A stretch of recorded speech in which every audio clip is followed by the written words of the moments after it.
পুজোই করবো না, আমাদের পাড়াটায় টোটাল পুজোটা বন্ধ থাকবে। বিশ্বকর্মা পুজোর পরের দিন লেবাররা এখানে কাজ করছিল, এসে বলছে এই কাজ করা যাবে না, বন্ধ আছে। আমরা জিজ্ঞাসা করলাম কেন বন্ধ আছে, বললো যে ভবানী ভবন থেকে আমাদের নির্দেশ আছে কাজটা বন্ধ করার।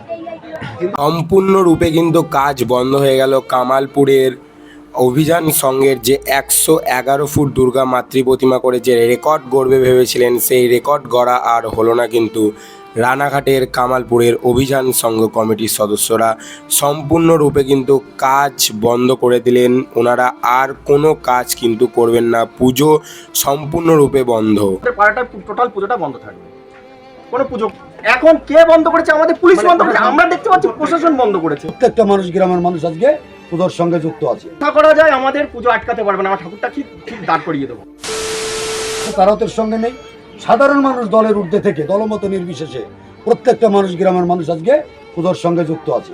ব্যক্তিগতভাবে আমি এই পুজোকে সম্পূর্ণভাবে সমর্থন করি। কোনো রাজনৈতিক রং নেই, সম্পূর্ণটা গ্রামবাসী, চাষের জমি, এখানে সবই খেটে খাওয়া দিনমজুর, তারা জমি ছেড়ে দিয়েছে 6 মাস ধরে। এরপরে আর কি হতে পারে? এর থেকে বড় কথা আর কি হতে পারে? সবই তো ত্যাগ করে দিয়েছে শুধু পুজোটার জন্য, সেই পুজোটা বন্ধ করে রেখেছে। কে বন্ধ করেছে? এখন কে বন্ধ করেছে? আমাদের পুলিশ বন্ধ করেছে, আমরা দেখতে পাচ্ছি প্রশাসন বন্ধ করেছে। প্রশাসন আমাদের কোনো নোটিশ দেয়নি। কবে আসছিল প্রশাসন এসছে এখানে 18 আগস্ট বিশ্বকর্মা পুজোর পরের দিন লেবাররা এখানে কাজ করছিল, এসে বলছে এই কাজ করা যাবে না, বন্ধ আছে। আমরা জিজ্ঞাসা করলাম কেন বন্ধ আছে, বললো যে ভবানী ভবন থেকে আমাদের নির্দেশ আছে কাজটা বন্ধ করার।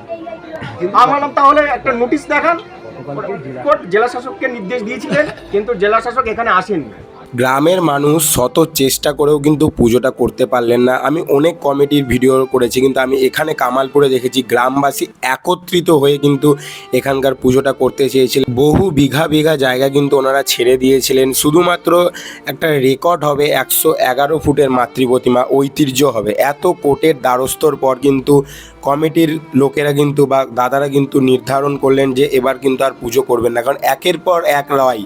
সেই 17 তারিখে পুজো কিন্তু বন্ধ হয়ে গেছে, 1 মাস পেরিয়ে আজকে কিন্তু 2 তারিখ, অক্টোবরের 2 তারিখ কিন্তু পুজো ওনারা সম্পূর্ণরূপে বন্ধ করে দিলেন। যেখানে কিন্তু আজকে দেবী মায়ের আগমনের দিন, দেবী পক্ষের, সেখানেই কিন্তু কামালপুরের পুজো সম্পূর্ণরূপে বন্ধ হয়ে গেল। সত্যি একটা খারাপ লাগার সময়, কারণ আমরা শত চেষ্টা বা আমরাও ভেবেছিলাম, ওনারা তো চেষ্টা করছিলেন, আমরাও ভেবেছিলাম এই পুজো হোক, একটা রেকর্ড হোক, আমাদেরই ঐতিহ্য।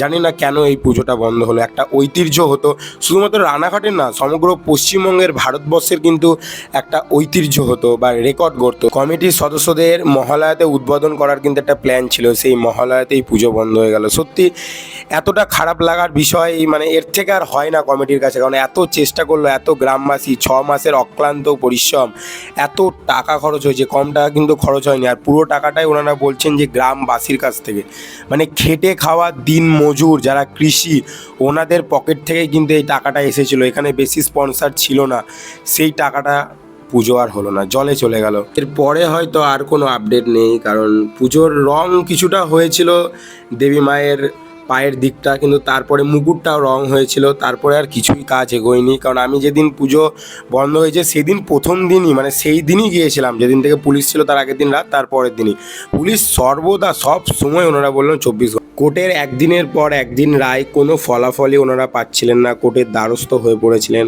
অবশেষে ওনারা সিদ্ধান্ত নিলেন ওনারা আর কোনো পুজো কিন্তু করবেন না, গ্রামে আর পুজো কিন্তু হচ্ছে না।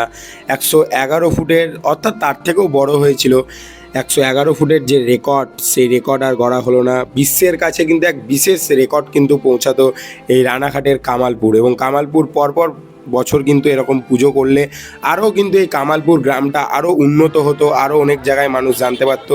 তার আগের দিন রাতেই কিন্তু দেখতে পাচ্ছেন কতটা ভিড় হয়েছিল, তখনও মানুষ আশা বেঁধেছিল যে না পুজো হবে, কিন্তু অবশেষে ওনাদের কাছে আর পয়সা নেই। ওনারা বলছে খেটে খাওয়া মানুষদের টাকায় এই পুজো, কোর্টেও গেলেও কিন্তু খরচ হয়, সেই খরচের পয়সার ওনাদের নেই। সত্যি মানে এখানে খারাপ, মানে আমাদের তো খারাপ লাগছে, এই কমিটির যে কতটা খারাপ লাগছে, বা গ্রামবাসীর যে আশা ছিল সব যেন নিরাশায় পরিণত হয়ে গেল।